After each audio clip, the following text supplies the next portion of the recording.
All right. YouTube, we're back. What's up, you guys? Good to see ya. I'm in here hanging out today.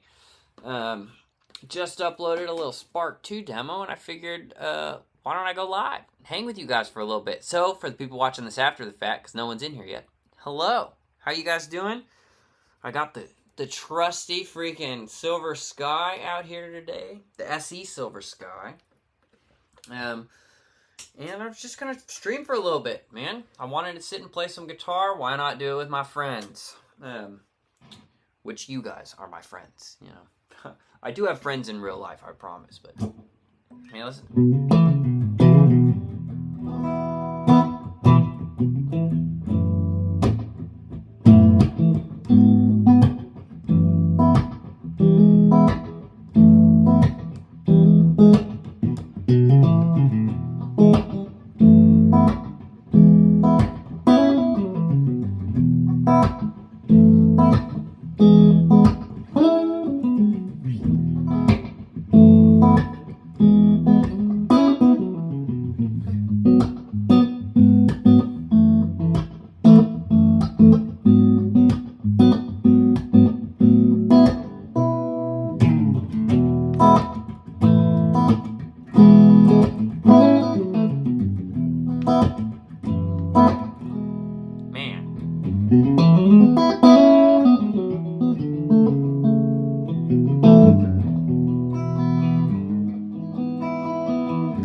What's up, you guys?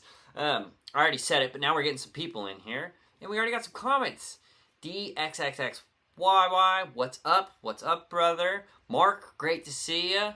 Favorite country lick? You know what I do way too often is something like a, I'll show you one I do too often and then my favorite one. It's classic, like a little...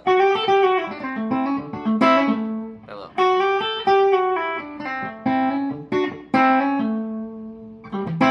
Something like... You kind of get out of it anyway you want, but I think my favorite country lick is something like this, like an A to the...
There's a bunch of different stuff in there for you. Guys, hello. Murray, great to see you as always, man. Ben, great to see you too. I hope you guys are doing well. Just uploaded a video on that Spark 2, kind of unboxing and stuff. Man, there was a huge glare coming from this window when I did that video, and I didn't know it when I was recording it. But it's how it goes sometimes. So, perfect golf weather. I agree with you. I just got back from a... one-night camping trip, kayak to an island on a lake here in Nashville, and camped for my buddy's bachelor party. It's just 5 of us. Camped for the night, grilled some steaks over the fire, pitched a tent. Dude, tons of fun. Kayaked around the island and stuff. Tons of fun. So, kayaked back this morning, finally home, edited that video, and now I'm hanging, playing some guitar. So, no golf for me today, sadly, but my bank account will thank me for it. So... But you're not wrong. Paul, what's up, Paul? I have the new Tonex Anniversary Edition on pre-order. Right on, man. What's your opinion on some of those capture-based amps? Do people in Nashville use them? Absolutely, Paul. People use that stuff all over the place. I am not the expert on those. I don't use them a bunch. I have before, but I don't know enough to really tell you a bunch. But you definitely didn't make a bad purchase. Cats are using that all over the place these days. So I think you're going to do great. Maybe you should do a YouTube video on what you think about it.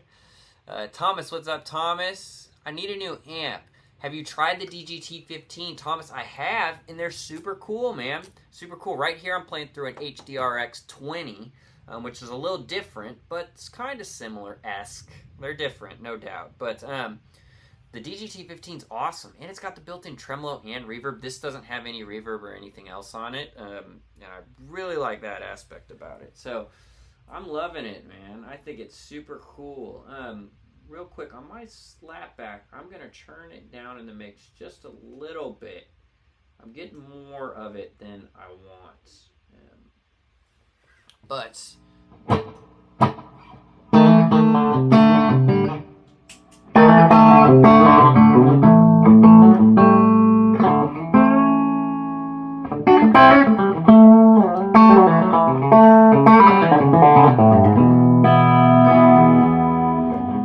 I could go.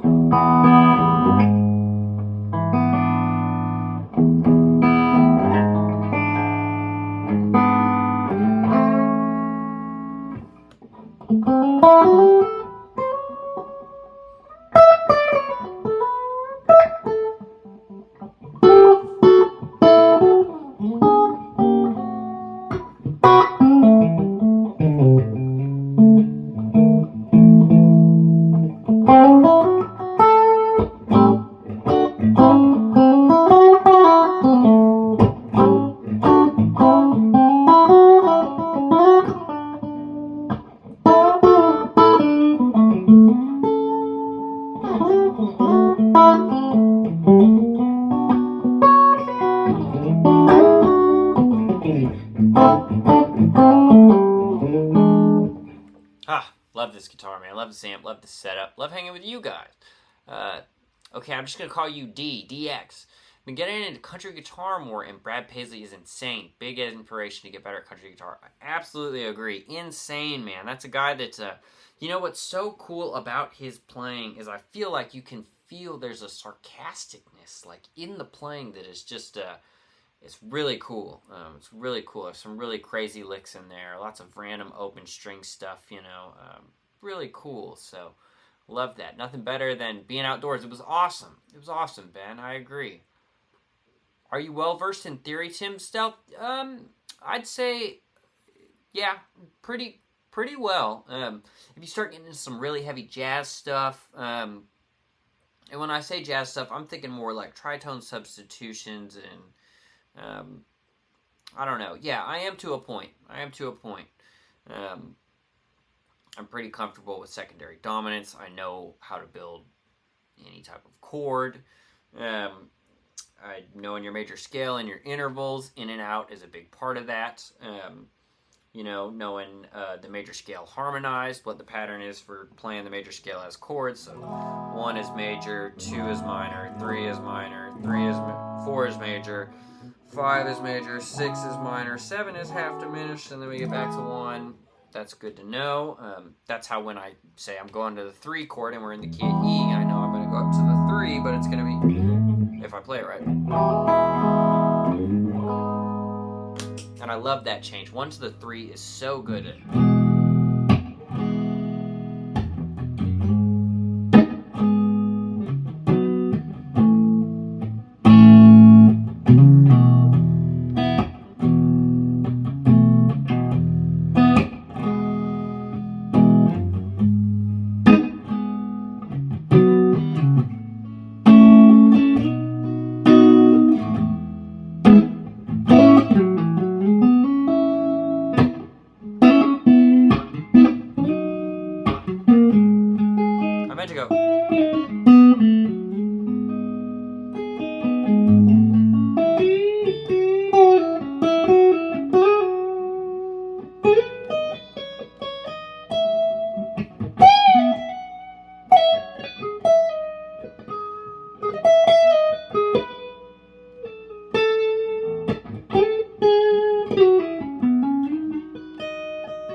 little bit of sloppy playing. But, get back to your guys' questions. Okay.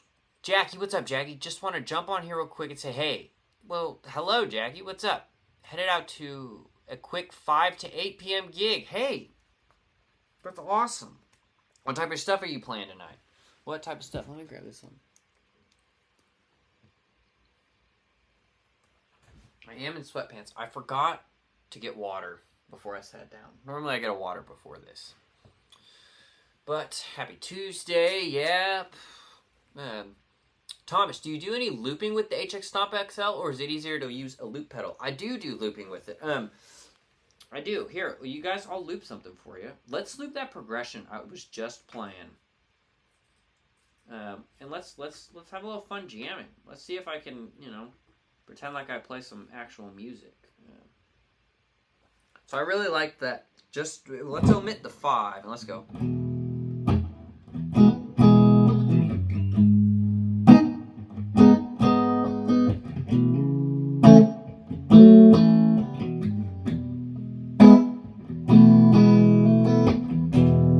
Whoops, I gotta press it, don't I? 3. Oh, I didn't put it on. Okay, now it's set. 3, 4.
That's great.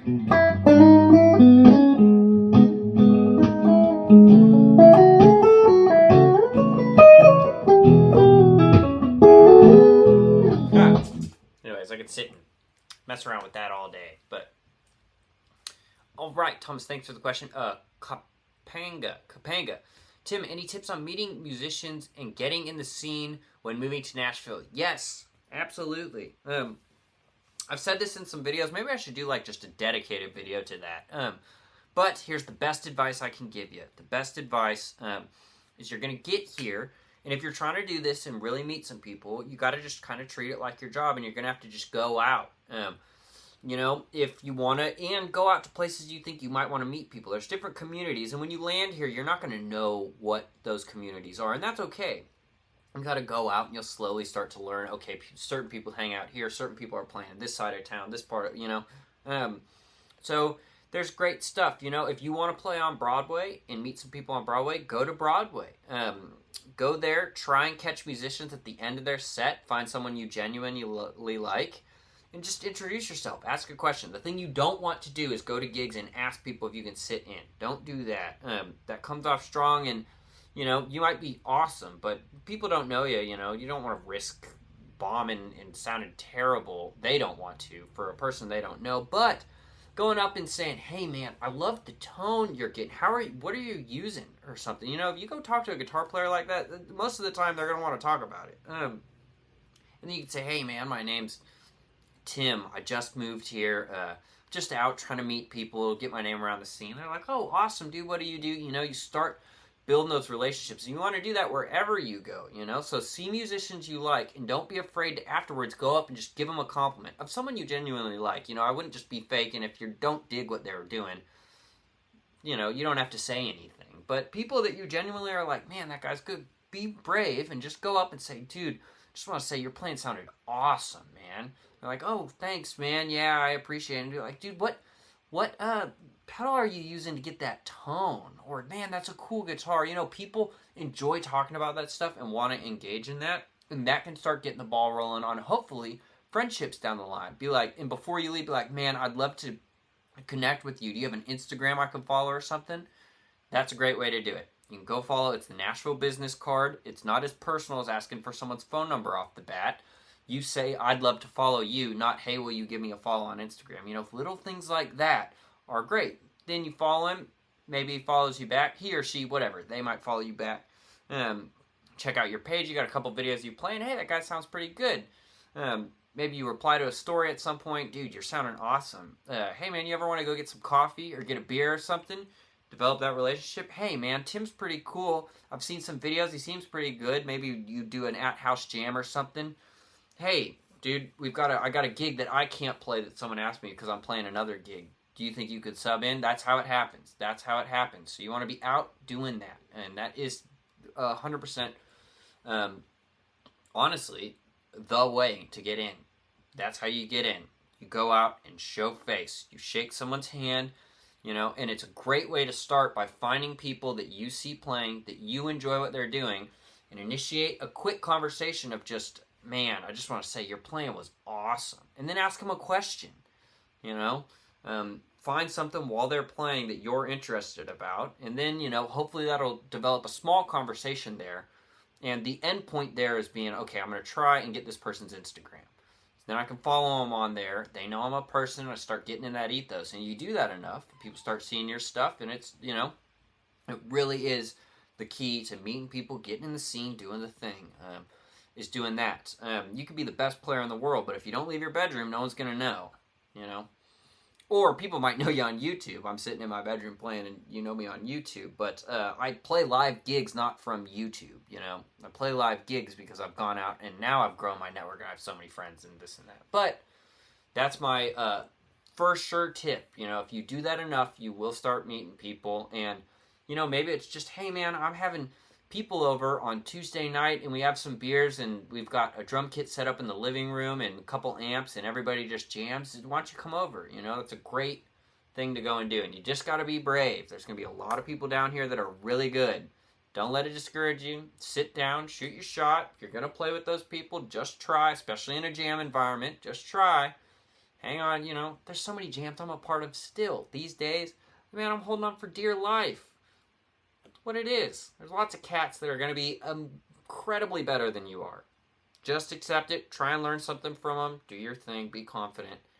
It takes time to grow into that confidence, no doubt. But that's my advice. And I think that is like, it's weird saying this about my own advice, but it's really sound. I promise if you do that and you do it enough, you will start seeing some success and just making friends and stuff, you know. But I always, you know, I mean, honestly, at the beginning, I'd go out, I'd have a beer, loosens me up a little bit. I'm not afraid at the very beginning when I first moved here to go up and say, dude, your playing was awesome. I just wanted to say that. Thanks, man. It's like, yeah, man, I'm Tim. It's great to meet you. Dude, what amps are you, like, how are you getting that tone? Or what gear do you bring down here? I'm brand new to town, and I'm kind of curious about it. Like, people will talk to you about that if you show genuine interest and you ask them a question.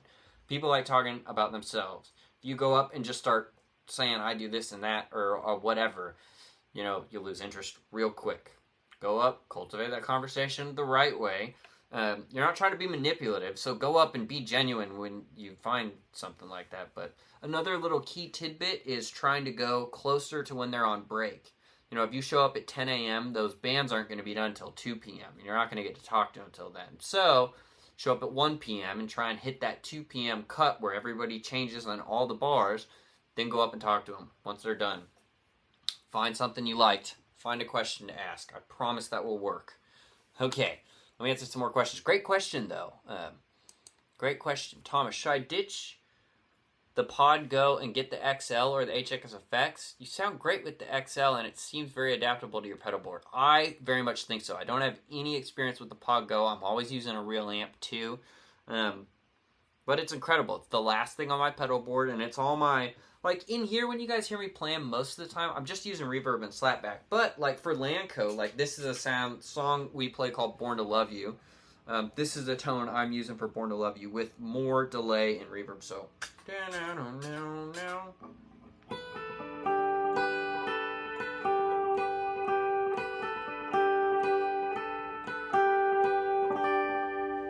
I do the swells.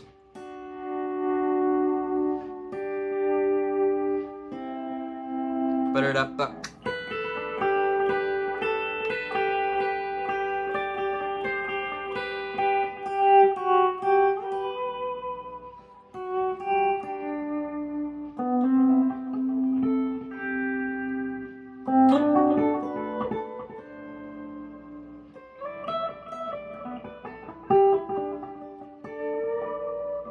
Whatever. So I think it's great. I use it a lot. I haven't used the Pod Go, so I played an SE Silver Sky in Guitar Center. I was shocked by how good it is. I always wanted the Core Silver Sky. I agree. SE Silver Sky. I got this through the relationship with PRS, but I think the bigger thing, I got the DGT. So it, I don't know. My mentality was if I was going to have any guitar, trying to work with them and get an $800 guitar versus a $2,000 guitar is probably a lot more likely. I didn't know it would end up the way it did, but I'm really happy. I have the Core DGT, which is an incredible instrument. And then I have this, and it's awesome. Dude, I play this live. This is my around town guitar for a lot of stuff. It can country, it can funk, it can rock, it can do it all. I just love it, man. I love having a Strat. I think they're awesome. So 9:05 p.m. in Northern Ireland. Robin, it's always great to see you, man. I hope you're doing well, staying up, hanging on the stream.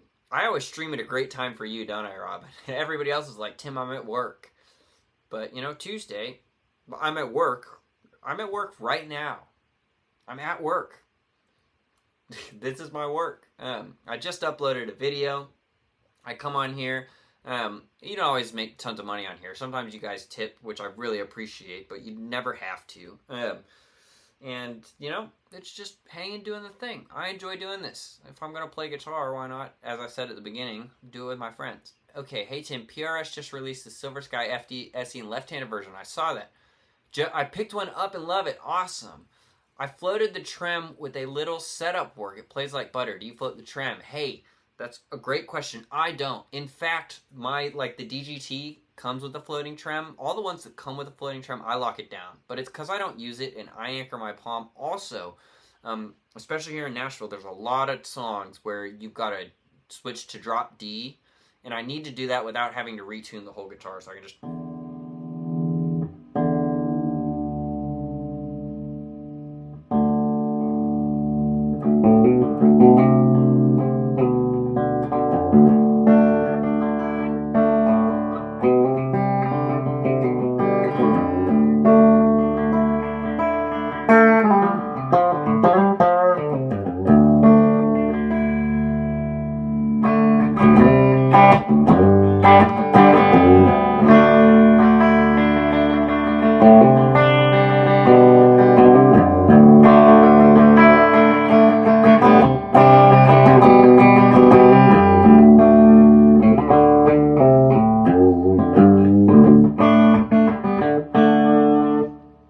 I said that, and of course, that B's a little out of tune, but I don't think that's because I just dropped D. It's because these strings are so dang old. But it is funny, yeah, I said that, and then I'm playing, and I was like, this is out of tune. But either way, I lock the trems because of that, and I like to anchor my palm, and I don't like pushing on it, and it bends me out of tune. So that's where I get that from.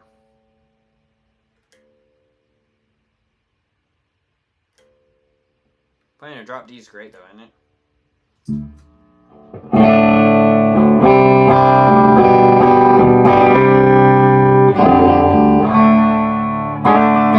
Turn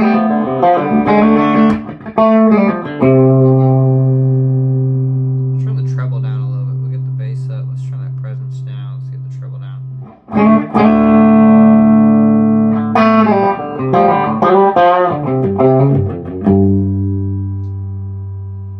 Come on.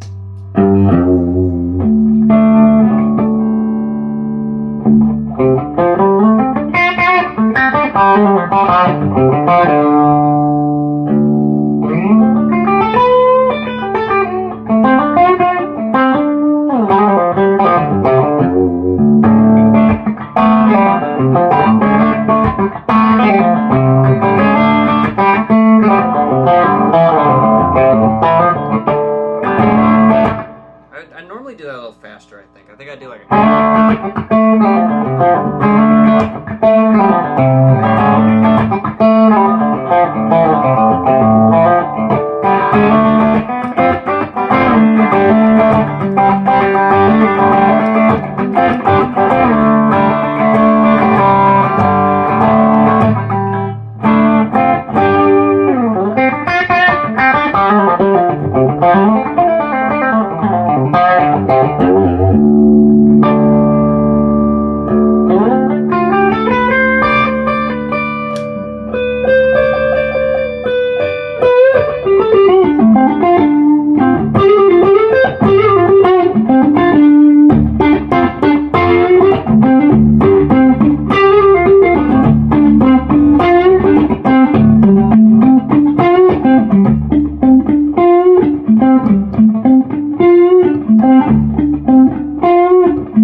get all of that.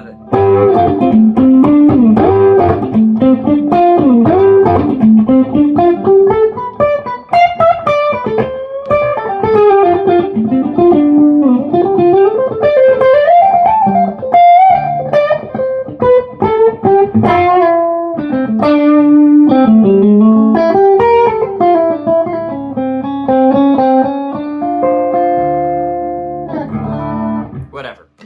Mess around. It's kind of fun though, huh? Zach! What's up, Zach? First time on the live stream.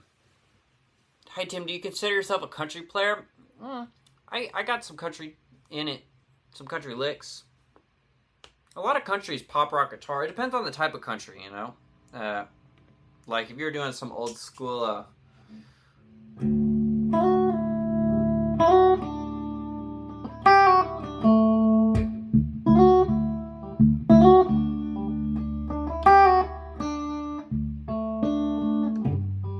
how's that go?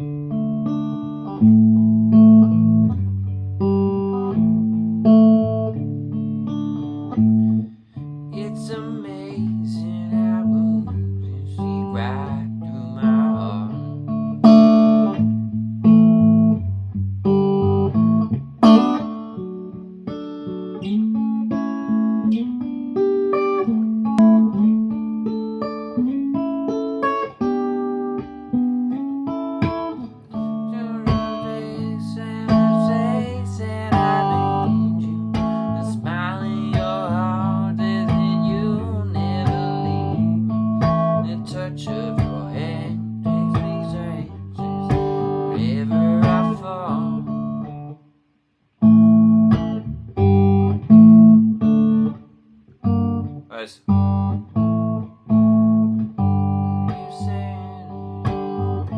You say nothing at all.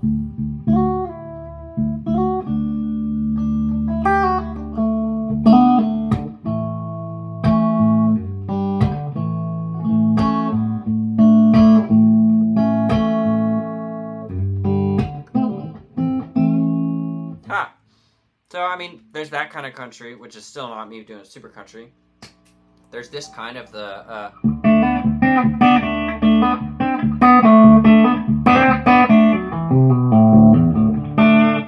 stuff stuff like that. And then there's Aldean stuff, right? Like Jason Aldean is playing like country rock guitar.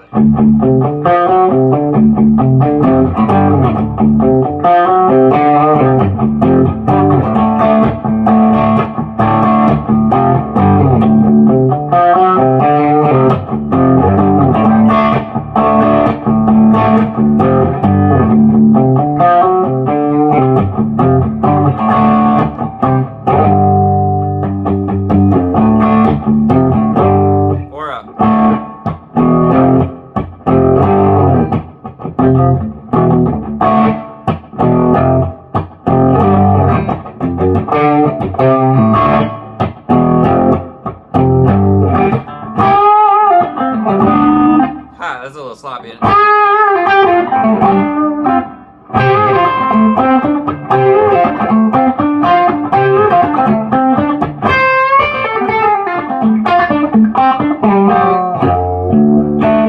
don't know.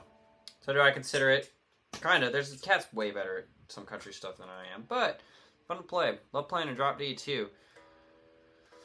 Okay. We get some more of your questions. Zach, great. Dave, what's up, Dave? Great to see you. Another member back. We got some members in the chat today. I'm not gonna lie, I have a cool uncut whole Lanco video of a performance that was pretty good that I think I'm gonna upload for the members channel thing, because I can't do it anyways because of the songs, because of the monetization. So I'm like, dude, why don't I just send this for everybody without any monetization? Okay. Anyways, okay, let's see. What is everybody talking about, y'all? Can someone explain to me what Broadway is? I can't imagine it. Is it a place where many food establishments also host gigs? Okay, Jonathan, yeah, I'll explain it. It's kind of that. It's a strip, a couple blocks in Nashville that is bars and food places, and almost all of them have a live band playing, and they have a live band playing from 10 a.m. all the way to 2 a.m. There's 4 slots throughout the day. They function on 4-hour slots, so if you're playing down there, your slot is 10 a.m. to 2 p.m., 2 to 6, 6 to 10, and then 10 to 2. You can see music all day long. A lot of these bars have 3+ floors, and all 3 floors will have a full band on stage. There's other just eating places. They'll have an acoustic person. But at any given time, there's hundreds, if not 1,000+ musicians playing on Broadway at any given time. And there's no cover to any of the bars. You can walk in any of them. The cover is the fact that your cheap Bud Light or whatever cheap domestic beer you want is $9. If you want a shot, you're paying $14 a shot. And that's your cover. And tipping the band. But yeah, so Broadway is just a place where everybody's playing. It's cover music all day long. Everything from rock cover bands, lots of obviously country, current stuff. There's some pop, rock, and country bands that play together. There's acoustic guys. There's little duos and trios. There's full bands. You know, you see everything on Broadway. So that's what it is. It's a street with many bars and live music. Yep. Is it always busy? I got the impression there's resident musicians there. It's always, yeah, it's pretty busy. The best time to go if you really want to do it, like if you're younger and you want the party experience, yeah, go on a Friday or Saturday night. It'll be packed as fuck. God, you won't be able to get in. You will. You'll just wait in line. But the ultimate Broadway experience for me, even if it's on the weekend, get down there around noon, stay till about 4 or 5. You're going to have a great day. You're going to see all the same live music. You're not going to have the lines. It's not going to be absolutely crowded. The musicians are just as good. You're going to walk into bars that you love and they're playing killer stuff, and you're going to walk into bars and be like, these guys suck. I mean, it's just how it goes. There's a lot of people playing down there. But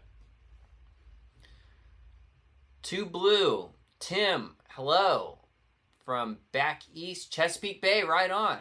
You know any Belmont University students? How good/accomplished are they? Thanks, Tim. Hey, Blue, great question. Yeah, I know, honestly, a good amount of the people I know now, because I'm 30, so I'm out of, like, the school scene, and I didn't go to school here. But I know a lot of people that went to Belmont. I know a lot of cats that dropped out. My buddy, Benjo Marcus, he plays utility, so guitar, pedal steel, acoustic, and electric guitar. For Larry Fleet, He dropped out of Belmont after like his first year, but he was good enough. You know, he was ready to get gigs, so why keep going? But I know a lot of people that have gone to Belmont. So, yeah, I think they're great. I mean, you know, everybody's good here. Do you think a J job is a good idea starting out in music? Probably blues, because you're starting out, you're probably not going to be making any money, let alone money to pay for rent. So there's nothing wrong with a day job. Don't let it feel like it's discouraging you or you're throwing in the towel, right? I've worked for 8, 9, I mean, if you look at it, I've really worked for 15 years to get to this point because I've been playing guitar that long. But since moving to Nashville, it's been about a little more than 8 years. And I had to work for a long time to be able to just do this. And I still got to do a bunch of stuff. I mean, YouTube is part of my business. Teaching lessons to you guys is part of my business. I make money from YouTube, from the ads, from the videos, and then tips from Stream. I teach lessons. I do some sessions. I play with Lanco, obviously, and that's a big part of my income. But then I'm playing with other people when I'm free and get a call. So it's still hustling. It's not like I just do Lanco or do nothing. And I love coming on and doing this, but I'm still working here too. It's great because this doesn't feel like work. And even if like there's no tips and you don't make money on the actual stream, it's just great to connect with you. I enjoy doing it. You know, it's growing the business still. So I hope there's some good advice. Thank you. Hey, would you jam with Fish if they asked you to? Hell yeah, I would. Hell yeah. I don't even listen to a ton of Fish, but I've listened to enough. Heck yeah, dude. I mean, yeah. 9:18 p.m. here in England. Nice. Perfect. Okay, so I'm great for the overseas viewers. Overseas from me. I'm overseas from you. But do you like the 594 core in single cut versus double cut? You know, I've always liked the double cut stuff. I haven't played each of them enough to like really weigh the difference that extra wood makes. They both sound great. I played the 594 double cut a bunch, and I've played the full hollow body one a lot at the PRS showroom, which is just a really cool guitar. Really cool. So they're great. You know, any of those core models you're going to be happy with. The 594 is killer. My two favorites are no doubt. My favorite is the DGT, and I own one, but I've also played all of them. Or I've played a ton of the core models, the different ones. I love the DGT. The 594 is also awesome. Pickups are a little different in them, a little bit different scale length, different thickness of bodies and controls, but they're both awesome. Okay. How do you lock down the trem? I never use mine. Thomas, honestly, I've taken mine to a luthier in Nashville, and they do it. I don't know how they do it, but it's normally a very quick, easy fix. So if there's a guitar repair person around you somewhere, they can probably do it for you. Tyler, what's up, Tyler?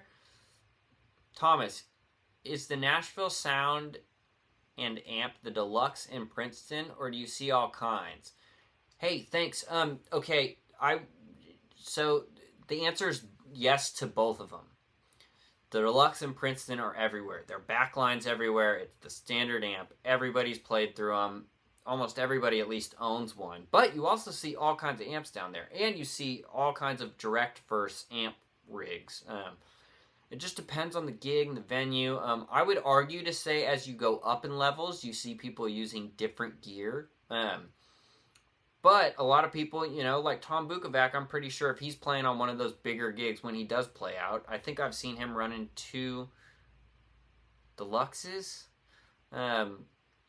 You know, and the 2 deluxe thing is great. I just did it a couple weekends ago, ran 2 of them, and it's awesome. It's great for bigger outdoor stuff especially. But this little amp is awesome, dude. I run this thing all the time. It's 20 watts. It works. I don't take this downtown all the time, but I do sometimes. It's great. But yeah, you definitely, the deluxe and Princeton's you see everywhere. And honestly, if you're thinking about getting one, you really just can't go wrong with it. Especially if you're playing any type of single coil. I mean, a Strat or a Tele through that is just, it's going to sound good. There's no two ways around it. Excuse me. I should have got my water. Stealth, Parrot, what's up? Good to see you. Thomas, you have such a positive attitude and great personality. You're always happy. I'm glad I found your channel. Hey, thanks, Thomas. I appreciate that. Not always happy all the time in real life, but it's easy to get on here and get on camera, and I just enjoy hanging and talking, playing, taking your questions. I really genuinely enjoy it. So I think that's why it seems that way, because I actually do enjoy it. How's the member thing work? I've got a couple subscription things. The main thing, the $2.99 one, access to the Discord, post in the Discord. Everybody else is in the Discord talking about it. I think I'm going to upload, like I said, that members only thing video, just because I couldn't upload it and monetize it anyways on the normal YouTube. But it's access to that. When you type in here, I see the thing. Also in the comments, like the first thing I'm checking is the members that have commented. Oh, that's funny. Did you guys know this with iPhone? If you're on a FaceTime, or right now it's using my camera and it thinks it's the same. If you do this, it does that. Oh. There it is. Right? It's kind of funny. And check this out. I think if you do 2 thumbs up, it does something different.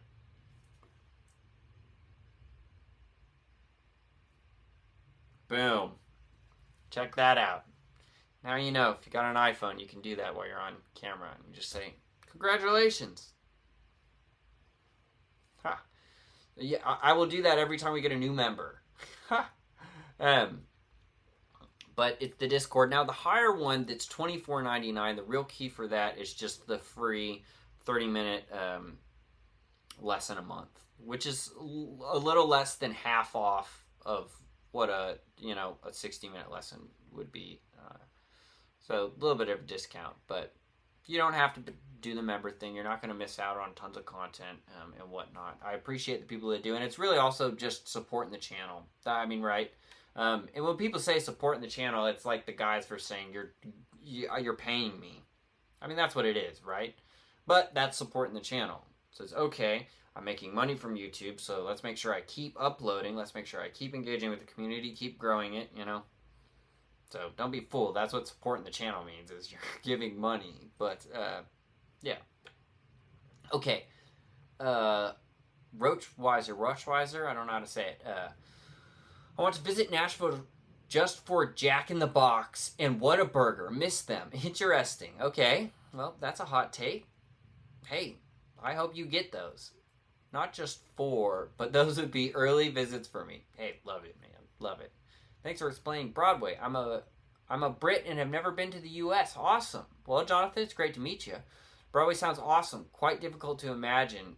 Yeah, I have Jonathan, on my page, it's an earlier video, but I do have a video where I walked around on Broadway for one night. I'll tell you what, you guys, once I finally get some time, I am going to do another video like that, but I'm going to take you from my house. I'm just going to vlog it. I'm going to go alone.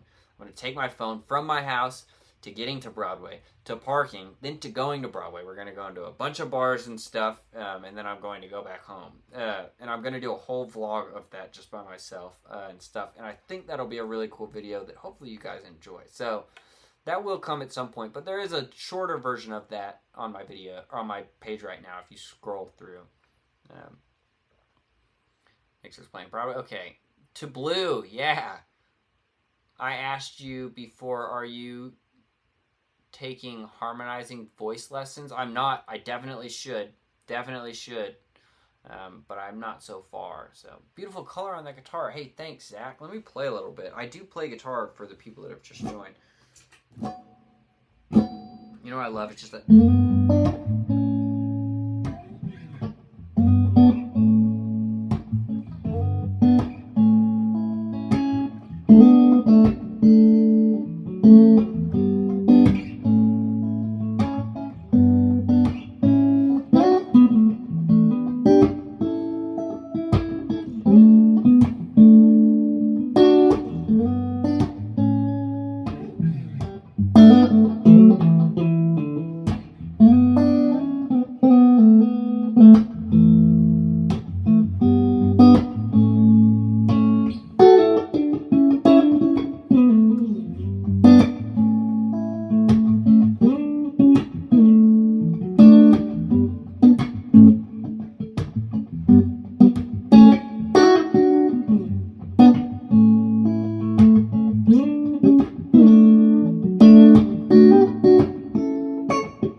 Wish you the best. Hey, thanks, Kathy.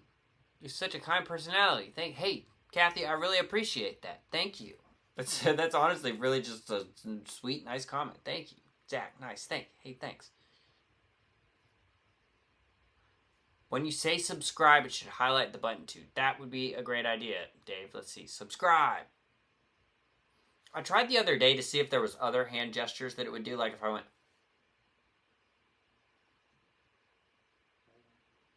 Nothing. There was another one I found. What was I doing?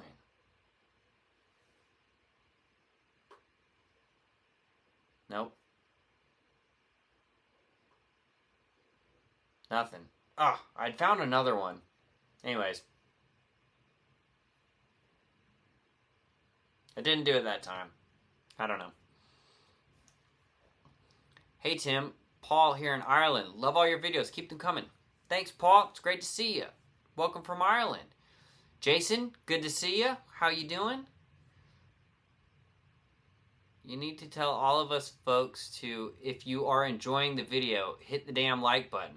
Hey, you heard it from old Wes. If you're enjoying the video, hit the damn like button. Are there other Broadways over the U.S., or is that the main one? So there's a Broadway in New York that is centered around, it's a completely different thing. That's centered around theater plays. And that's like historic, honestly. But no, National Broadway, there's one place like it in the world. There's places that are kind of like it. There's nothing like Broadway. Nothing like Broadway, man. I mean, Broadway is, yeah. It's a toss-up. Like, you could go to Vegas, and Vegas is crazy and cool. Broadway is just as crazy if you want to get just as crazy. You're not gambling, but I have seen way crazier stuff in Broadway than I have in Vegas. Now, I've gone to Vegas. The times when I've gone, I have barely any money. I'm not going into these high-end clubs or whatever. But either way, it's just crazy is what I'm saying. It's there's no place like it in the world. Nowhere like it. Make a heart with your hands. I know that two hands outline a heart, and an iPhone will pull up hearts. Okay. Great one. Boom. Hey, thanks for joining. Okay. iPhone is tracking my every movement. Hey, thanks, Zach. David, how are things? It's been a while since I watched the live stream. Well, hey, what's up? What's your tip on hybrid picking? Pick and pop has really helped me. I'm making it sound okay now. Playing over 12 bars. Thanks, dude. Hey, thanks. Thank you. I'm glad that helped. That pick and pop is nice and simple, and that's the start of it, isn't it? You know, that really is the... Let me turn on some, like, compression. Get it real compressed and whatnot. But that...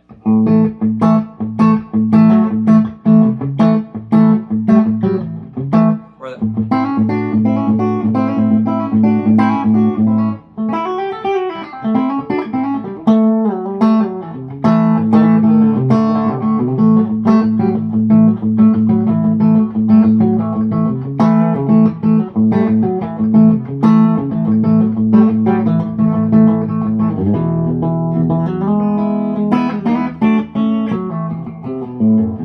If you play better than that, it'll sound great, I promise.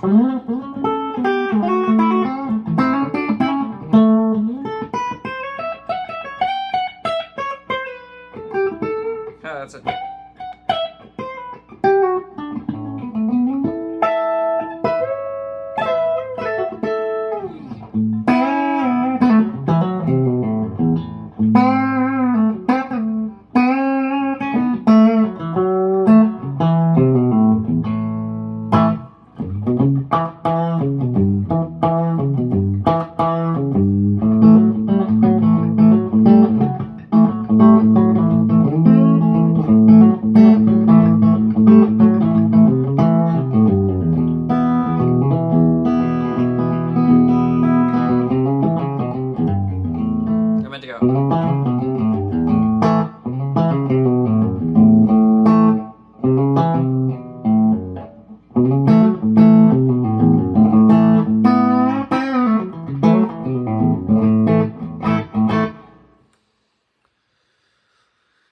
2 rock hands will do a laser show. Wow, okay, you guys are giving me the tips.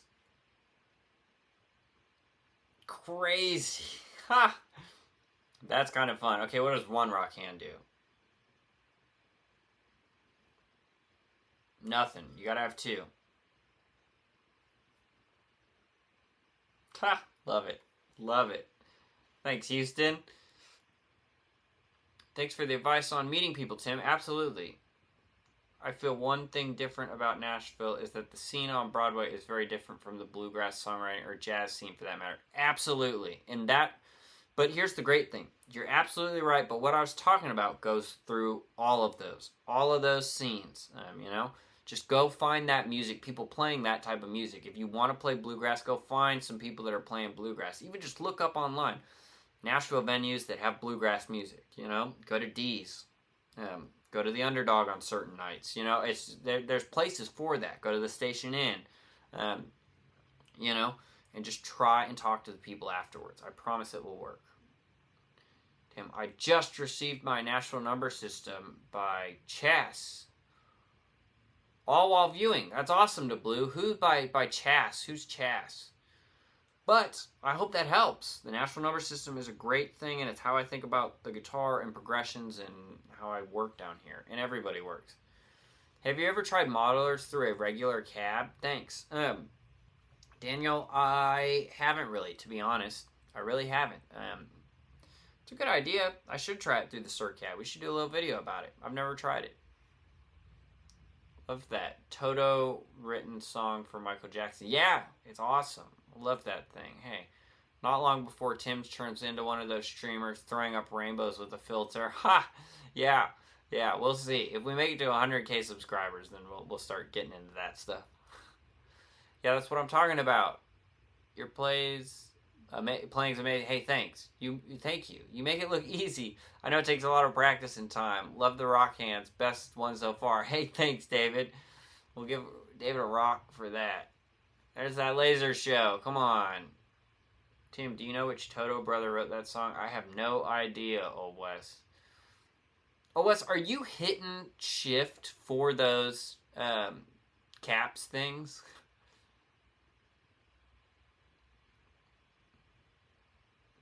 You need to do these live videos later in the evening. Probably have a lot more people. Honestly, Righty, I've tried both, and it seems to be the same every time. I normally have between 35 and 65. You know, I have tried that purposefully for that, though, and I haven't noticed a huge difference. But I know a lot of people are working, you know. And maybe some of that, too, is I'm getting more overseas viewers right now, that it's nighttime for them, and then it's the other way around when I do it at night, so the numbers just even out. But I have purposefully tried that and watched the numbers, and I haven't seen a big difference. Also, this is when I'm hanging, so it's easier to do it just now. And I don't have any schedule for these two, you guys. I just got done editing a video, and I said, fuck it. Go live. Here I am. That's what I do every time. I just, you know, I'm very haphazard with it. But sorry it's not at a convenience. I know for some people, that's the thing. You can't please everyone, you know. But I do get everybody else is at work or getting ready to leave work. It's 3:50 right now, so. New PRS SE series announced. Looked pretty nice. I haven't looked at it, Rob. When was it announced? What is it? How do I not know about it? Maybe a silly question, but can you talk about why you just turned on the compression for that last playing example? It's not a silly question, Rosh.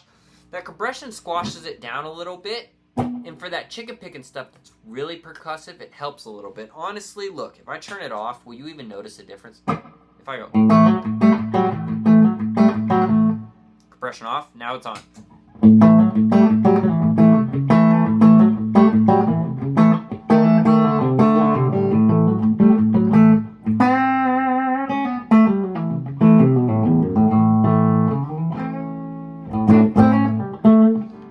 Squash. I'd argue it's almost more of a feel thing in your hands than something you can really hear here. But yeah, compression is a weird thing to get used to. I only use it sparingly, and I almost exclusively use it on single coil guitars. I really don't use it on like the DGT or anything.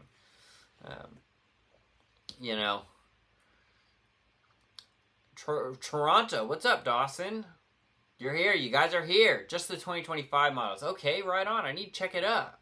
I need to check it out. What's up? We do got people in here. How often were you gigging when you were 19? I'm a 19-year-old college student, and I've been gigging seriously for about 4 or 5 months now, with at least one show a week. You think that's good progress? Absolutely, Quinn. You're playing more than I was. More than I was at 19. At 19, I had just gone into college, and that's when I started moving from, like, I was gigging in high school. Now, not gigging just at, like, bars, a little bit, but I played in the jazz band at high school. I also played in the jazz ensemble, which was an after-school thing, and I was playing gigs through that. Then I was playing in the high school rock band, so we played at the pep shows, the pep rallies, and assemblies, and whatnot, and then we put on a show a few times a year, and then I had my own band. When I got into college, I started a little duo with my great friend Thomas, whose bachelor trip I just got back from, and then we started playing, and I was probably playing at the beginning 3 times a month or so. Now I was always jamming and always practicing and always trying to get better, but I wasn't just hitting the bar scene. So if you're playing 4 or 5, or if you're playing at least one show a week, you're crushing it. And there's just no, if you're into it and wanting to do it and you're serious about it, you've got to get that live experience under your belt, which is what you're doing, and there's just no replacement for that. You have to practice it playing live, and to cultivate the confidence, everything that comes with that takes a lot of reps of doing it, just like anything, and that's a thing that you can only practice by doing it. You can't get that in your room or even just jamming. You've got to be up playing an actual song in front of people, even if it's one person, and you've got to go for it. You've got to fail. You've got to think about why you failed. You've got to go for it. You got to get a win. Then you're going to fail again, and that never ends, So you're crushing it. If you're playing that much already, it's great.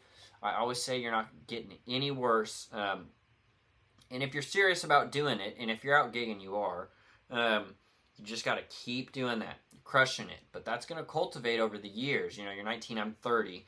I might not look it, but I am. Although I still have my hair, you guys. It's just in a bun in the hat. It's still back there. But, yeah, over years of doing that, you will gain confidence. That skill will get worked. And that skill gets worked in all kinds of ways.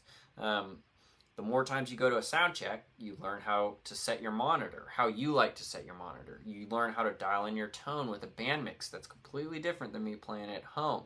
You learn what guitars work. You show up and your cable dies, and you learn, I better bring 2 cables. You show up and your pedal board dies. You show up and your amp dies. Like all of those things are things you have to learn on the gig and it happening to you. And then over the years, you've had enough of those things happen that you start saying, okay, I've always got extra chords. I know what to do if my amp dies. I've had just Glanco this weekend. I'm playing a big show. I'm playing in a rodeo arena, which that gig vlog will come out sometime next week because I'm going to spend more time editing it. We're trying to make this one really good. I got a lot of killer footage from it, dude. Killer. But I go up, step up. The intro track's coming. I've got about 30 seconds till we're about to launch into the first song. And at the first 30 seconds, I do kind of a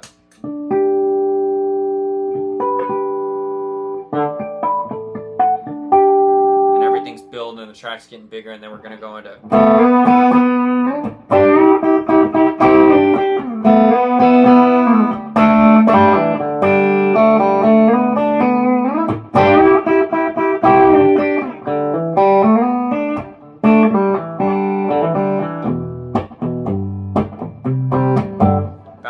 that. I've got my wireless pack on. I'm in front of a lot of people. I don't know how many people I'm in front of, but I'm in front of a lot of people. The lights are down. It's on me. I'm up there. I go to hit this. No sound. Nothing. I look at my board. My tuner's not on. Everything's on. My volume's up. Nothing. I've got like 20 seconds till we're about to play. Don't fuck with it. Unplug the wireless. I always have a 1/4 inch sitting right next to the wireless for this case because it's happened to me before. I plug the 1/4 inch right in right before we're about to start, and we're off. My monitor engineer during the song comes, gets my pack, takes it away. Then before the song's over, he returns the pack while I'm playing to me. Once the song's over, I plug the wireless back in, I have the tuner on, I check to see if I'm going to the tuner, I am, then we're good to go. But, right, because I've had that experience before, one, I could stay calm. You got to think on your feet. I mean, I had 10 seconds to change that stuff in front of a lot of people. Get on the song. I've always got a 1/4 inch there because that's happened before and we weren't able to get it fixed and I didn't have a 1/4 inch and I wasn't back up and playing until after the solo of the first song. I missed the whole solo. But there's no sound. And that actually, the amp died. But either way, my point is like, situations like that will always happen at any level, and going through that routinely and being used to it and it happening in front of people. And in this case, like, I've had that happen at bars or whatnot. Here, I'm in front of a lot of people. Like, this is the start to our show. Like, this is my main job, 100%. And yeah, I was prepared. I had that 1/4 inch there because that happened one time to me, and I said, I'm never going to go up there without the 1/4 inch right there. Because if that doesn't work, fuck it, unplug it, and plug the 1/4 inch in. If the board's not working, go straight into the amp. Maybe it sucks. At least you're making some noise. And you can fix it in between songs when Brandon's talking. You know, so all those things, you just can't learn inside. You've got to be out and playing. So I think you're doing great. I know I've talked for a really long time, Quinn, about your comment. But just keep doing it. You're crushing it. And you'll run across all those things throughout your career. And that's just part of it, you know.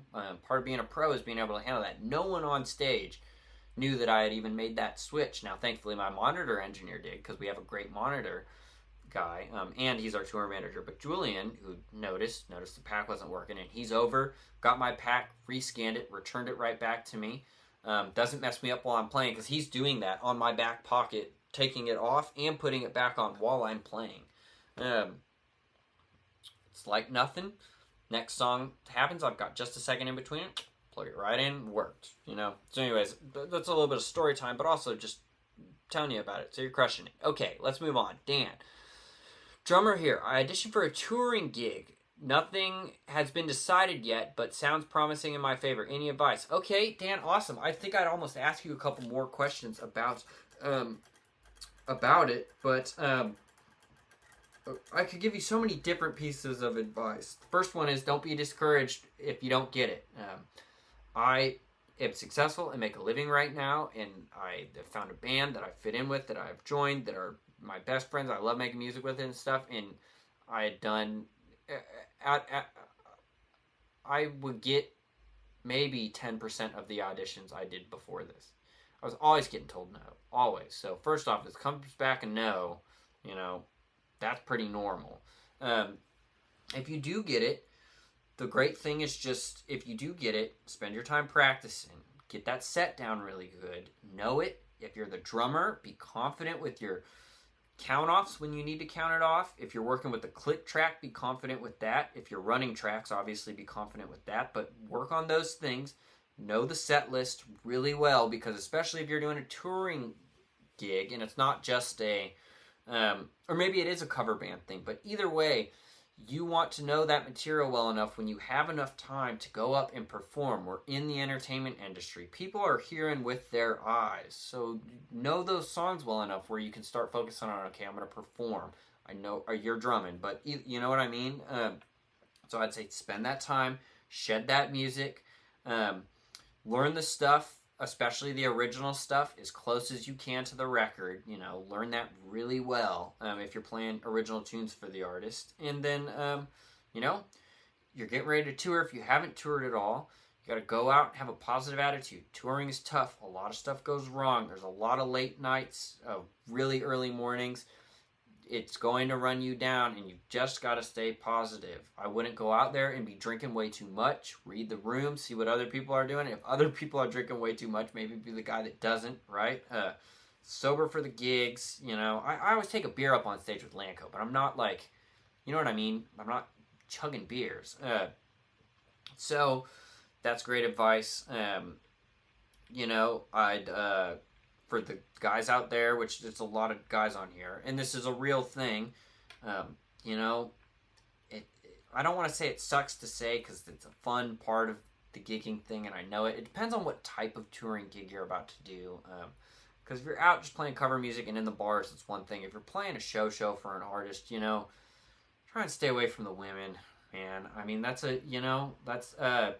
if you're married or have a girlfriend, that's easier. At least it is for me. But out there single, you don't maybe want to be the guy that's messing up everybody's plans because you're trying to go back to someone's place or get them to, that's the thing maybe people don't want to talk about, but that's a massive thing here, right? You're playing music. A lot of times there's going to be girls, people that want to talk to you, so just keep your head on straight with some of that stuff. It's easy to lose a gig, not from your playing. It's all this other stuff, man. It's drinking too much. It's trying to chase women too much. It's not showing up on time. It's your gear not working right. Those are the things that are going to lose you the gig after you initially get it. If you get it, you can play. Play your stuff. But people's downfall isn't the playing a lot of times, man. It's all these other distractions. And, it also really depends on the group of people you're with. If you're in a group and everybody's chasing women and everybody's getting drunk every night, you're smoking weed before the show, and which I've been there. When I was single back in the day, I was there. And that's, and it's fun. I was 24 at the time. I'm 30 now. Now my priorities are not there, and I'm not around people that priorities are there. Everybody in Landco is married with kids. I have a girlfriend. I'm not so, you're signing stuff. I talk to people and stuff. There's guys and girls. But there's no, oh yeah, you want to come hang out no, there's none of that. None of that with us. There's a lot of groups that's not the case. So you just got to keep your head on straight, man. You get out there. There's a lot of temptation across the board. I've never been around a lot of hard drugs, but that is out there somewhere. I've never been around it. No one in Landco does anything like that. I mean, this group is just not like that, which I'm very thankful for because there's no negative influence coming to me. It's all positive. But just keep your head on straight, man. Know that touring's tough. Be prepared to be told no. Don't let that discourage you. I've gotten tons of no's all the time. I've gotten fired from gigs.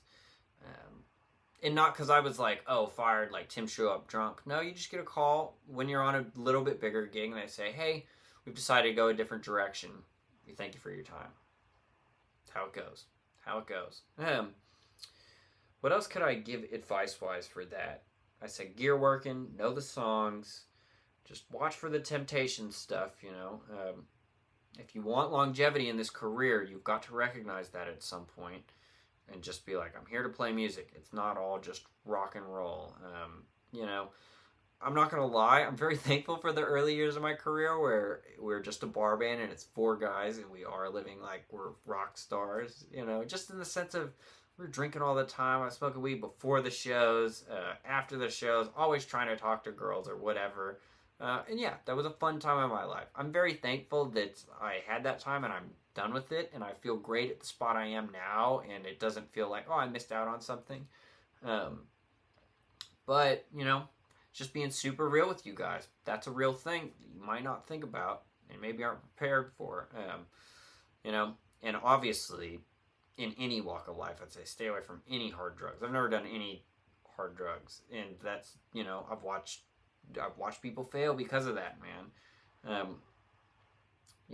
The only thing I've ever really seen or been around is people doing cocaine. It's just, it's not good for you. Also, in today's day and age, man, that's dangerous. It's dangerous. You get that mixed with something and it could kill you. Not worth it. Play music, enjoy it, live on that high from that. Have a beer during the show if you want, and then drink some after the show. I do that. Heck yeah. We went out in Denver the other night because I had a bunch of buddies there, and I went out and drank a bunch after the show. I didn't have a beer till I walked on stage, because it was a big show. I needed to have my head in the right space. I wanted to play great. I think I also spent so many years playing, drinking a bunch or smoking, and you just don't play as good. And I started recognizing that and feeling a lot more fulfilled by going up and playing great. So anyways, another comment I'm really going a long time about, but I hope that's insightful. Maybe some stuff you haven't thought about. Hope that's some good advice that you can take. And best of luck. I hope you get the gig. Welcome to it. Respectfully, yeah, man, I hear compression 10 miles away. Yeah, I agree, Jason. I think for newer players, a lot of times it's hard sometimes to recognize what that effect is doing. Russ, absolutely. It's 4:50 for me in Toronto. Nice. Zach? I played local bars for 30 years. Right on, righty. Chase Williams. Oh, okay, nice. I don't know who that is, but Dawson's question: do you know anyone who has tinnitus, and if they managed it? Yeah, absolutely. I've got I know people. Honestly, playing in the bars was wrecking my hearing. Now I have in-ear monitors, and even when I pop one out, I'm on stage right, so the drums and the rest of the band is all to my left. So I always keep my left ear in to block that, and I'll pop my right ear out. But I've been very thankful. I have not been suffering any of it, dude. In the bar band days, I am standing this far away from the ride or crash cymbal. No hearing protection. I'm playing super loud. Everybody's playing loud. It's loud as fuck, you know. So I do know people that have had it, and I don't know anyone that's had it that it's like crippling, but I know there's lots of people in Nashville that have. So you just gotta protect your hearing, you know. It sucks playing with headphones, earplugs in. You know, I'd rather play with a band that is playing correctly to the room, and I don't need earplugs. You know, if you need earplugs, you're probably just playing too loud. As much as that sucks to say, but anyways. Okay, you guys. Great question. You guys, I'm loving talking about these questions. Hey, Joe, I know you had commented a minute ago, and I was way on that. See, this is what's nice. I see the little members badge. I'm like, there's my man.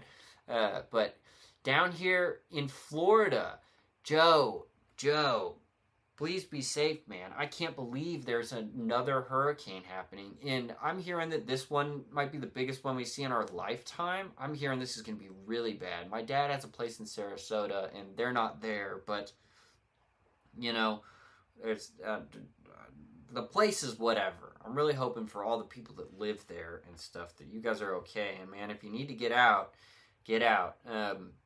Thinking about you guys. I know that's about to like make landfall. I'm headed down to Texas this weekend, and I don't think it's going to affect Texas at all. But yeah, man, it's crazy. Another one. Can you guys believe that? It's just, that's crazy. It's crazy, and it's one of those things where, I mean, you know, how could we fix that? You know, I'm really into science and tech.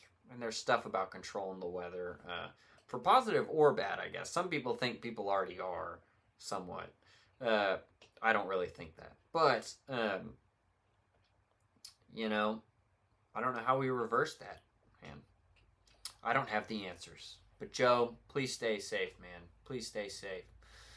Quinn, one thing I learned real quick was that even though I'm a solo act, a mixer is an absolute must. There you go, Quinn. See, those are things that you're gonna stack that knowledge over time. You're gonna learn stuff like that you wouldn't have thought about until you're playing live. My keyboard sticks. I don't know how to help you, old Wes. I'm sorry, buddy. Speaking of troubleshooting things, how deep have you gone into audio engineering? Do you find it take too much time away from actually playing and practicing? Depends on what you're into.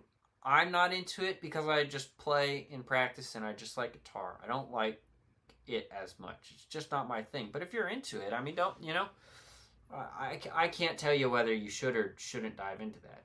If you're interested, dive in, man, you know. But sounded great. Hey, thanks, Rob. I know sounding gnarly. I hope that's a good thing. Guys, I know I haven't played guitar here in a minute. I'm just telling stories, and I'm enjoying talking to you guys. For people that are new in here, I do play guitar, I promise. What's great on this thing? It's just the classic.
me messing around. Ever do any looping? I do some.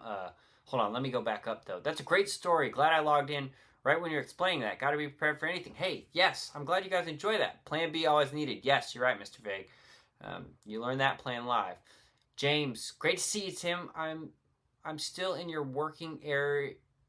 In your area, working with FEMA on hurricane victims. Are you in Nashville though? Because I wasn't hit super hard in Nashville. I think not too far from Nashville was.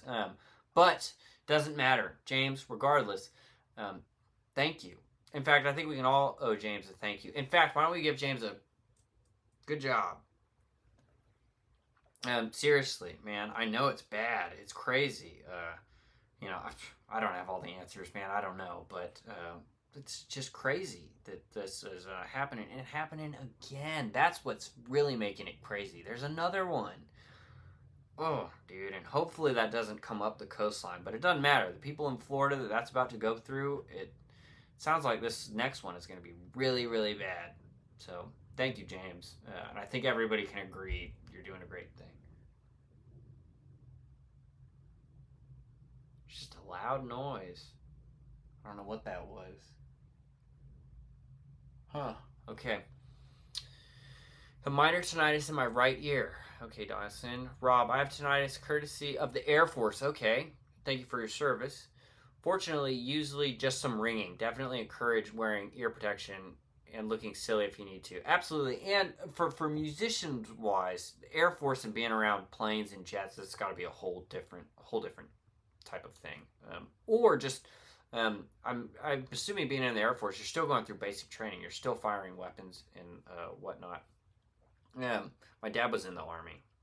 My dad went to West Point, which is funny. I know you guys are rivals, but we appreciate everybody's service here on the channel. They make a lot of clear, they make earplugs that you can't even tell that they're in, you know. So, yeah. Hey, Tim, I retired from the Navy. Hey, Darren, thank you, too. Hey, it's cool to see some military people in here.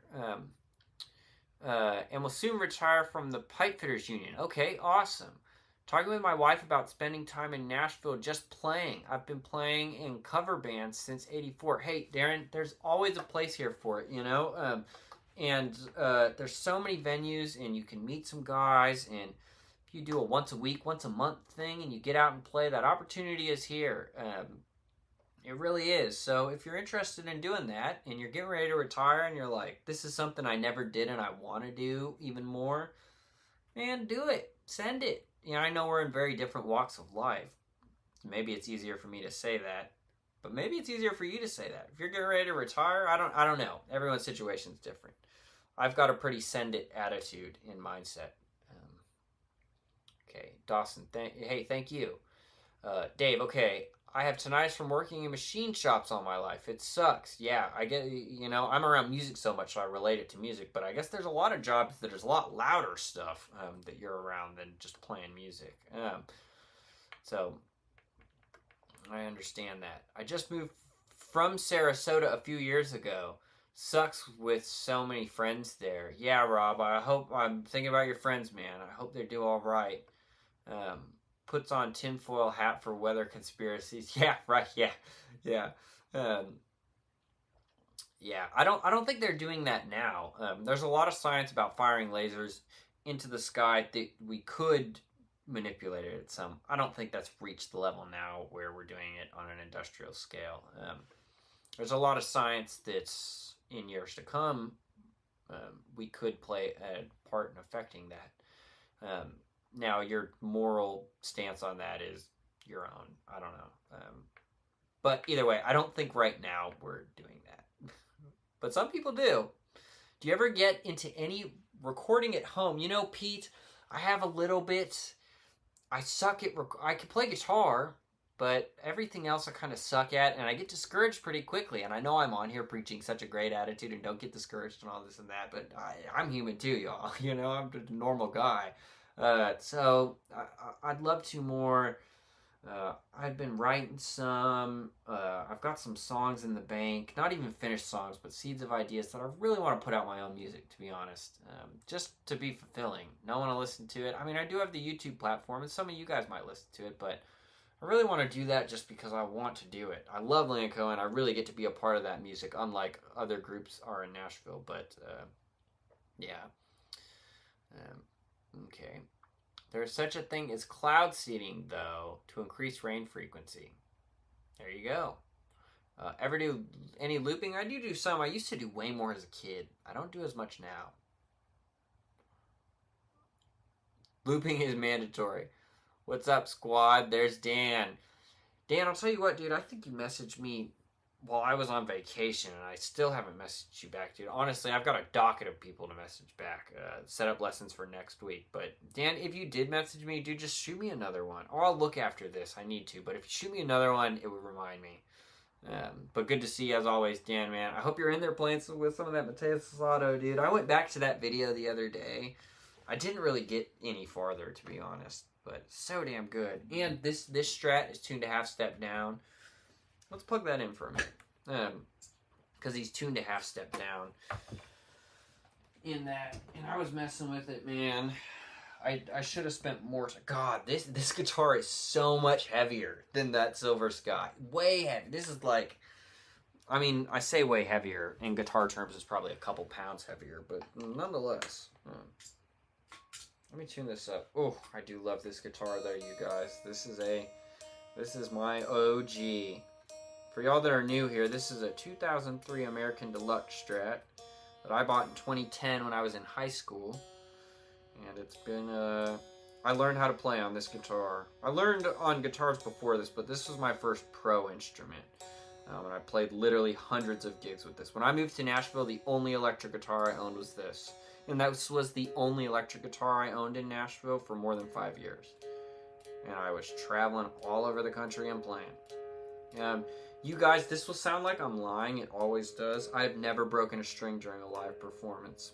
I never have in my entire career. I swear to. Like, I never have. And it's crazy. So I'm always prepared for it. I always have a backup now and stuff. But it's never happened.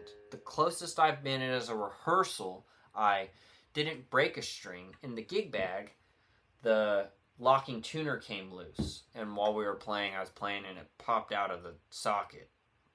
It's the closest I've been. The locking tuner wasn't locked and it popped out. But believe that or not, my entire career, I've never broken a string during a live performance. Maybe next week's the week. I don't know. Oh, dude, this is such a damn good guitar.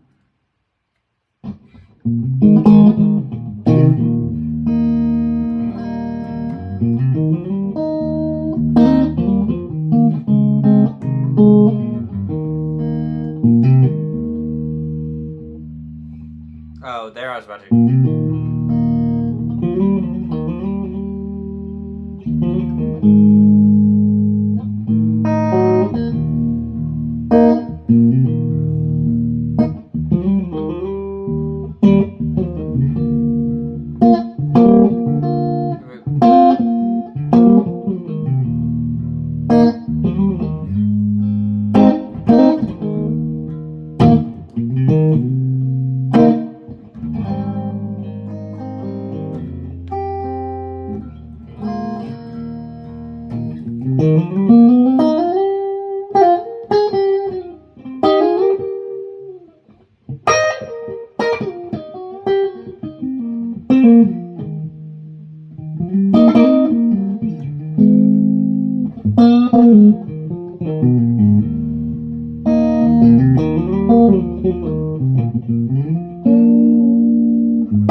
I originally was going to sit down and do that.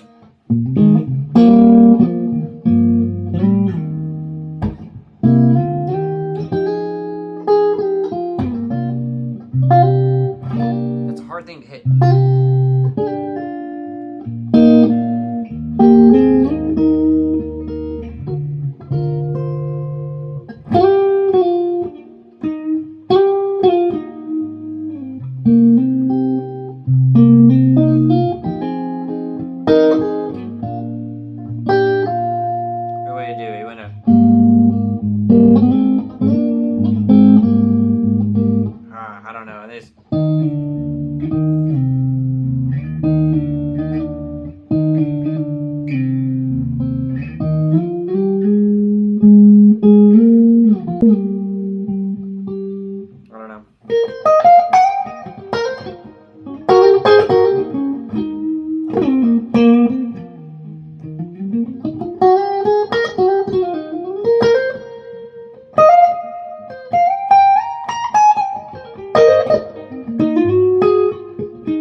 guitar. Okay, you guys, I'm way behind in the comments. Lil Wing solo is just brilliant. Hey, thanks. Or you're talking about the actual solo, probably, not me. But either way, I agree. Din Din time. Hey, absolutely, Rob. You probably already left, but peace out, brother. Can you talk a little bit about in-ear versus stage monitor? I've never used in-ears. Thanks. Honestly, Russ, if I could, I'd just use stage monitors. I like having my ears open, hearing the amp behind me. I like it way more. On big stages, and when there starts to get a lot of people there, the in-ears help block out some of that sound. I mean, sometimes when there is a lot of people, it is so loud. Not just your stage volume, but the people are really loud. And the other thing with the in-ears is, like I do, or Lanco does, and everybody does, 90 to 95% of all, I'll just speak for country, but especially pop acts, are all using click, cues, tracks. We all do. It just fills out the sound. You're always on time, and you obviously don't have the click coming through that stage monitor. So with the stage monitor, you can't have that. And there's click and cues, The click will start for a song called Born to Love You. I hear the click. It goes, intro, 2, 3, 4.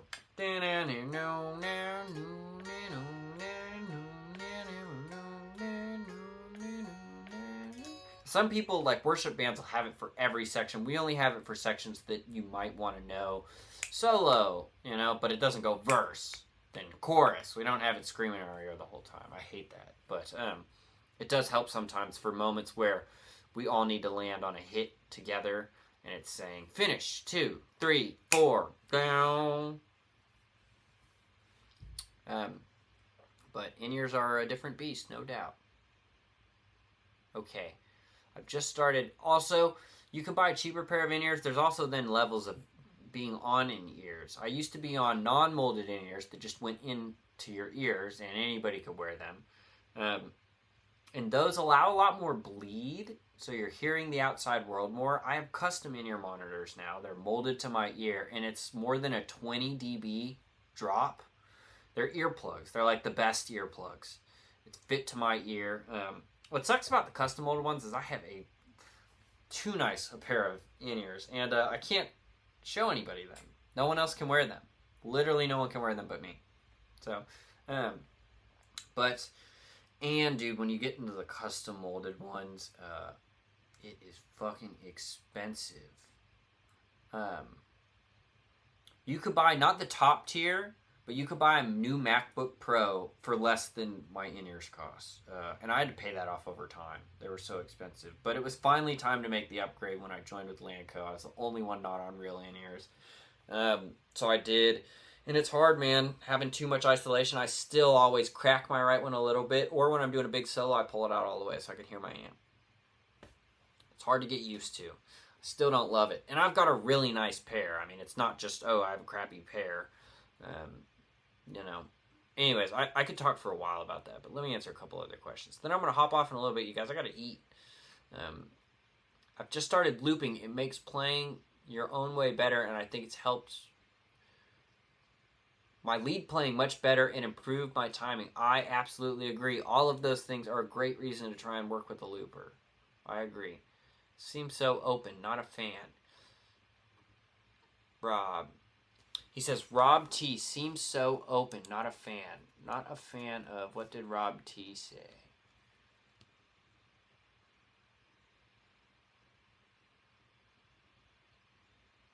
I'm not sure. Maybe you're talking about the looping. Sorry I'm so behind on the comments, you guys. I've got a looper. I'm not nearly as good as a lead player as I'd like to be, so I finally got one to practice my lead with. It's such a good thing. And with the looper, you're practicing everything, man. You're practicing your rhythm playing and your timing, too. I mean, listen, let's loop something. Okay, we looped that earlier, but let's loop like a... What's a cool thing to loop, dude, that I should play over?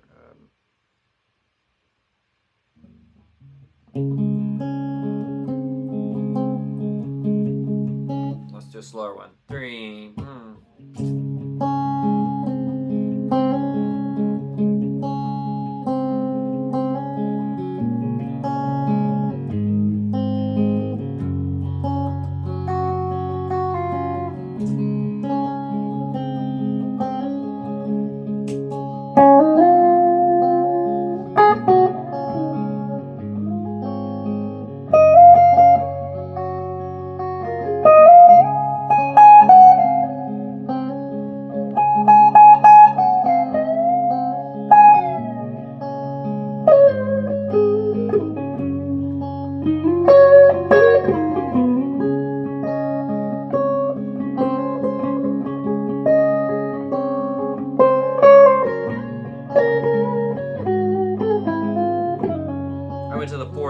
another 5,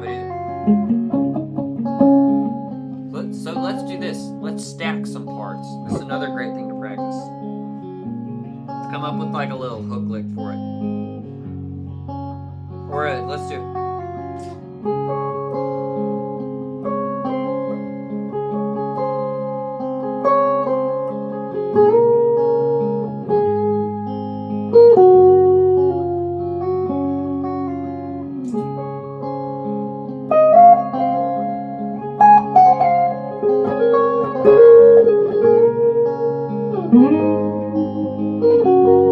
All right, let's add some other ones.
So to add in that minor like that.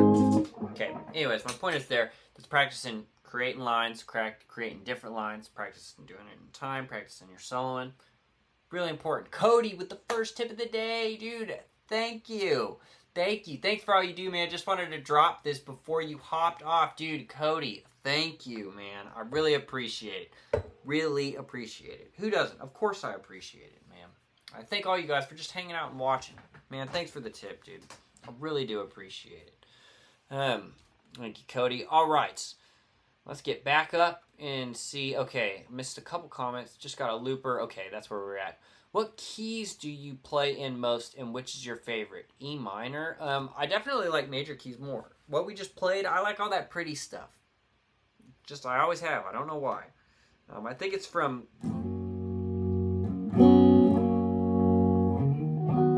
I think it's from growing up doing so much...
place. Looping on YouTube seems redundant. I'm not sure what you... not visible. Seems so open, not a fan. Looping on YouTube. I'm not exactly sure what you mean still. I'm sorry I'm not understanding. But Billy, what's up, brother? Can you keep us up with when and where you will be playing, just in case is close enough for us to attend? Okay, Billy, so yes, although you got to do some of the work on your own. I like to say it in my videos. Okay, so let me say, I'm doing a private event with Lanco in town in Nashville on Thursday, so obviously can't come to that. I'm playing in Waco, Texas this weekend on Saturday, right? Yeah. Playing in Waco on Saturday with Lanco. Then the next weekend... Oh, I didn't think about this, dude. We're supposed to play in Florida. In Tampa, I think. In like 2 weekends. That might get canceled. I don't know about that. Well, where else are we playing? There's more. So the work part I was going to say is, honestly, easiest way to find it is just go on Lanco's website and look at the tour schedule. I'm in the band. I will be there. So I do that. I'm sorry that's an answer where you have to put in the work, but yeah. How hard is it to play with your teeth like Hendrix did? Honestly, AV, not sure. Not really interested in trying. I know that, but where's the hair? It's here. I still got hair, y'all. Still got hair. Dan, what's the protocol for a snap on stage? Quick, grab another guitar and plug in? Yes, Jonathan. Now, if I'm down on Broadway and I just bring one guitar, I've never broken a string, but if I did, I've always got a pack of strings. And on Broadway, it's a little easier to say, let me quickly rechange the string. Guys, maybe play one where the singer's just, if they can, and do that. A Lanco show, the show is going on, I don't have time. I literally can't do that. So there, it's grabbing another guitar. Yep, American Deluxe, awesome. This is such a good guitar, man.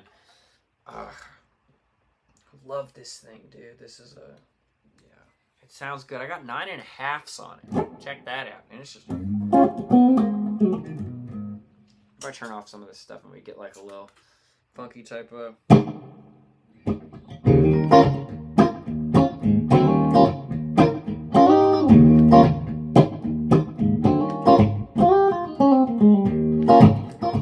That was it.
Adam Neely has a good video on good cheap in-ears. I bet he talks about the KZs, which are absolutely what I would recommend. Do you use an effects loop, or I go straight in? I go everything in front of the amp mic. What pick do you like to use nowadays? I'm always a Fender Medium guy, but recently I have been playing one of these. And I'm not going to show you the back of it because this is actually Dunlop. I just got in touch with Dunlop's artist rep. And this is his business card. And on the back of it is his email and name. So I won't turn it around so people just start emailing him. But hopefully going to see, I won't even say his name, but hopefully going to see him here soon. But so I've been liking these. I don't know. I don't know what type they call it, but there's a little bit of a point on the end because I use the shoulder. I don't use the point down here. I use the shoulder, and there's a little bit more of a point than on a pick like this. You know, this Solanco pick that's been used. Obviously, it's all faded. This one's also thick. I really don't. We're gonna change the Lanco picks. I don't like them. But hey everyone. Okay, the tip. Ever watch UFC, Tim? I have some. Janelle's real into UFC. So yeah, some. I don't like tune into every fight, but I've watched them. I enjoy it. It's violent. And I like it. I'm assuming he says, "What's up, my brother?" Not "What's my brother?" Cruising along in the car, figured I would drop it and say hi. Keep crushing it. What is up, man? Great to see you. Mr. Elmore's Music Lab. Not visible. Yeah, you're really popping with that funky stuff, Tim. Hey, thanks, man. You should play it more often. Look natural. I gotta hop off. Hey, Jonathan, I'll see you next time. Thanks for that. I appreciate you guys. KZs, yep, those are it. Sarah A. It's been a while since I last caught you on live. Keep her lit, Tim. Hey, thanks, Sarah. I appreciate you. Glad you're in here. Let's screw. Dan says, could you mess with the second tone knob? Pretty sure mine is doing nothing. Yeah, so here's what the second tone knob does. Let's go up to the first position. Does nothing. Second position, which is these two. Mine is wired where it's the tone of both of these two. That's not always the case. So the way this Strat is wired, this first tone knob only affects that one. So if I go here, it still sounds underwater because it's this one. But if I go up, now middle, no effect. I'm sorry, you couldn't see which one I was doing, and that's my bad. But this bottom tone knob on this Strat affects these two, and this top one only affects the neck. Now yours might be wired different. I'm not sure, but that's what mine is doing. Nice groove. Did you mess with? Great picks. Hey, look, Janelle F, a member. That is the real Janelle, you guys. That's her. Great picks. Are you talking about the Lanco pick or the other one? Also, you can't see over here, but I totally didn't not clean this room and just push everything to the side. I absolutely wouldn't do that before live streaming. I'd never do that, you know. I did do that. Okay. Fern, hey, great playing. What keeps you motivated? I find myself playing every day for a month and then stop for 2 months. So I'm curious if you find yourself in patterns of playing. I do find myself in patterns of playing, never that much, but I've been doing it for so long, and it's my job, so I'm playing all the time because of that. So it's a different set of circumstances. But what's more relatable, what keeps motivated? I try and learn something new. Tackle something kind of hard, you know? Try and take it to the next level, you know? Even if you just cop a lick or two and then you jam for an hour and use that in your own playing. Not getting any worse, you know? But that's how I like to stay motivated, personally. But thanks, Fern. I appreciate your comment and question. Terry, what are you using for reverb? Delay going into the HDRX. I'm using an HX Stomp XL. And I've got a slapback delay on, and then I've got the spring reverb in there on. That's what I've got. Eric Gale, I build my Strats with 2 knobs, master volume and master tone. Yeah, I don't think that's a bad idea. I seldom am using like these in conjunction at all, but you know, I definitely have an issue with mine. Yeah, Dan, maybe you just need to check it out. That's the way to test it, right? Just hit a chord and turn it all the way up and all the way down. And you'll know, right? When it makes that noise and goes, tones off. Then you can do it.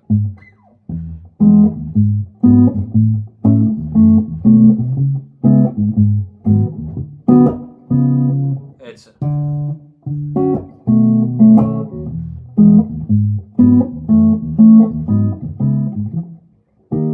I can't remember it.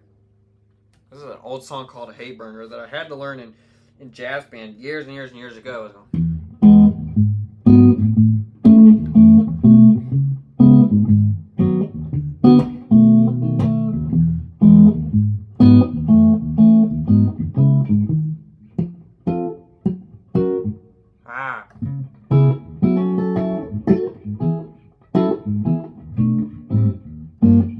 I can't remember.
Ha! We're really sending it there. Okay. Early in show, you reminded me of the way Danny Gatton played that chicken picking. Well, hey, thanks. I'm real far from that, but I'm glad at least a hint of there was in it. Have you dabbled with writing songs yourself rather than for other artists / singers? Yeah. I mean, I'm not great. I'm not great right now, you guys, but I mean, like, I was messing with this. Let's see. Okay, let's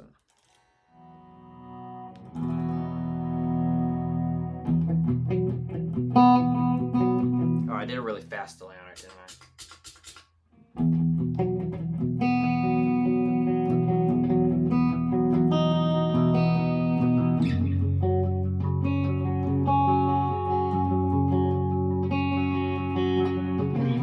Why don't I? 65 going down the 40. Let's see. 65 going down. 65 going down the 40. I lost myself to drinking. Never gonna down and I keep holding on. Like, I don't have it like written, but running down the 40. I don't ever dream that night. Running down like they're going out. I keep holding on. Keep holding on. Sometimes like this. I don't have a melody for them.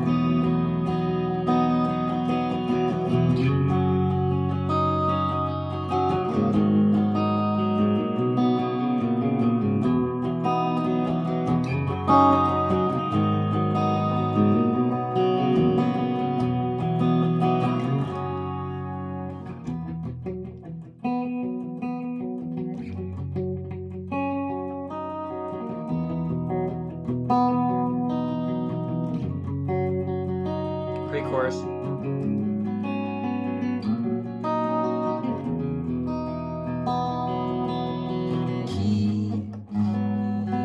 I keep holding on.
Ah, I did it a little off time.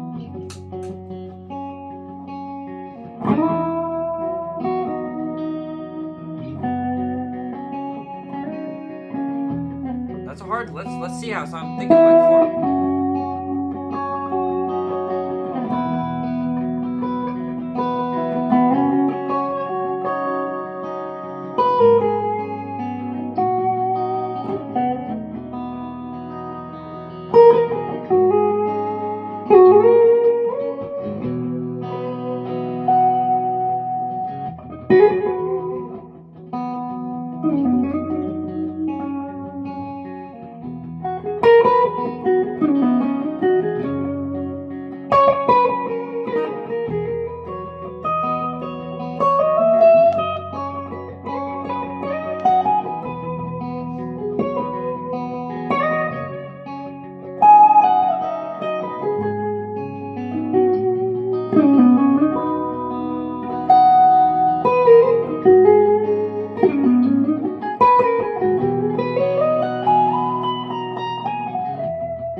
Ah, we hit it wrong.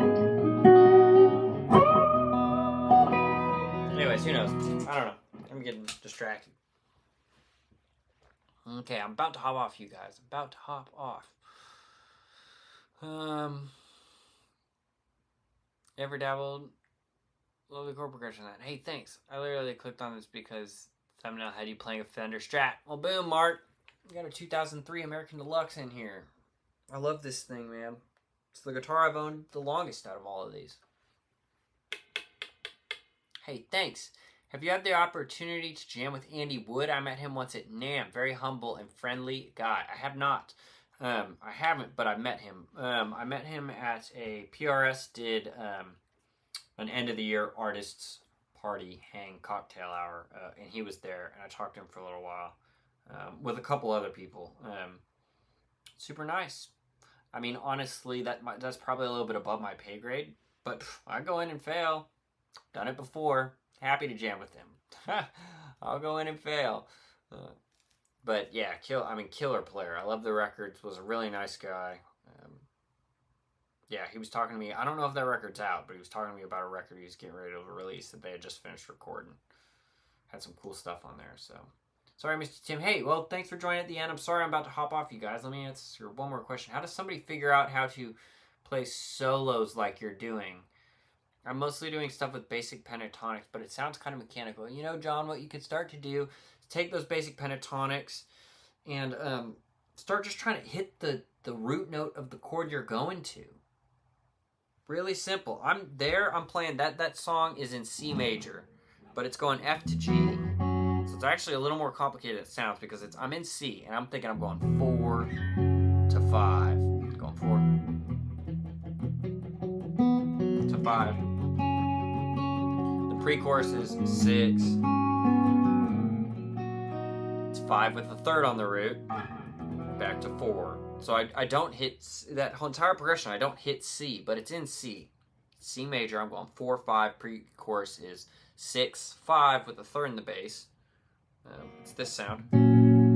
That's a 5 with a third in the bass if we're thinking about C.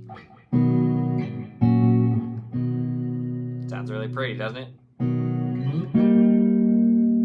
Whoops, you gotta play a G to do that though, right? So I'd be going. But that's really pretty with that low.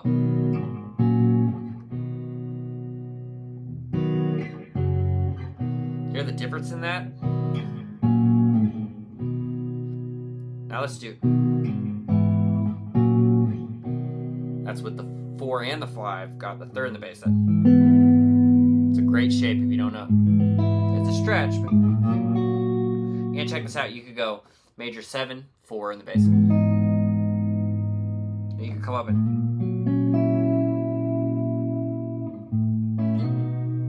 So you do like a.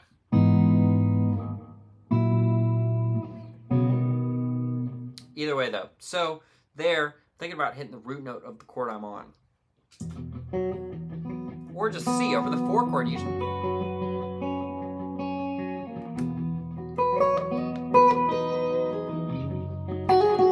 There's the 5.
Tons of great stuff in there.